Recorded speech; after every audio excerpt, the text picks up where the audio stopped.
Hey guys, and welcome to How to Guide. In this tutorial, we're gonna look at how to log in to your KPU account. Now let's begin. On any browser of your choice, simply type One.KPU.ca and hit on enter right now. Now this is the official homepage of One.KPU. You can scroll down and look at all the facilities provided, but right now we only want to log in. At the top right of the screen, on the navbar you can see something like sign in. Simply click on it.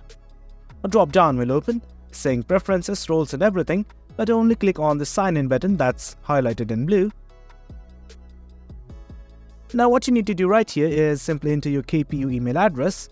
Once you've entered your email address, simply click on next. Now it's going to prompt you to enter your password here. In case you forgot your password, click this button right here that says forgot password, then follow the prompts. That way you can again regain access to your account. Let's enter the password right now. Once everything's alright, click on the sign in button right here and then you will be able to log into your KPU account. Well guys, that's it for the video. That's how you log into KPU. Hope you guys found this video informative, and for more content like this too, remember to hit like, share and subscribe. Thank you.